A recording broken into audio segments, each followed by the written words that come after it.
തിരുവനന്തപുരം ജില്ലാ ജയിലിൽ remand തടവുകാരനെ jail ഉദ്യോഗസ്ഥർ മർദ്ദിച്ചെന്ന് പരാതി. പേരൂർക്കട സ്വദേശി ബിജു കരുണാകരനെ തലയിൽ ആന്തരിക രക്തസ്രാവത്തെ തുടർന്ന് തിരുവനന്തപുരം മെഡിക്കൽ കോളേജ് ഐസിയുവിൽ പ്രവേശിപ്പിച്ചു.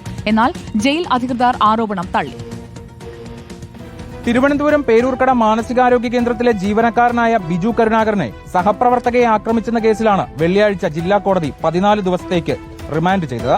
തനിക്ക് ആരോഗ്യ പ്രശ്നങ്ങളുണ്ടെന്നും ചികിത്സ ആവശ്യമാണെന്നും ചൂണ്ടിക്കാട്ടി ബിജു നൽകിയ അപേക്ഷ കോടതി അംഗീകരിച്ചു.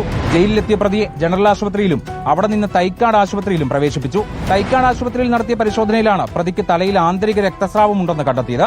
തുടർന്ന് മെഡിക്കൽ കോളേജിൽ പ്രവേശിപ്പിച്ചു. ജയിൽ ഉദ്യോഗസ്ഥർ മർദ്ദിച്ചെന്ന ബിജുവിന്റെ സുഹൃത്തിന്റെ മൊഴി ആശുപത്രി അധികൃതർ രേഖകളിൽ ചേർത്തു. ആന്തരിക രക്തസ്രാവമുള്ളതിനാൽ ബിജുവിനെ ശസ്ത്രക്രിയയ്ക്ക് വിധേയനാക്കി. നിലവിൽ മെഡിക്കൽ കോളേജിലെ തീവ്രപരിചരണ വിഭാഗത്തിൽ വെന്റിലേറ്ററിലാണ് ബിജു. എന്നാൽ ആരോപണം ജയിലധികൃതർ പൂർണ്ണമായും തള്ളി. ജയിലിലെ സിസിടിവികൾ മുഴുവൻ പരിശോധിച്ചെന്നും ജയിലിനുള്ളിൽ അത്തരമൊരു സംഭവം നടന്നിട്ടില്ലെന്നും ജയിൽ സൂപ്രണ്ട് വിശദീകരിച്ചു.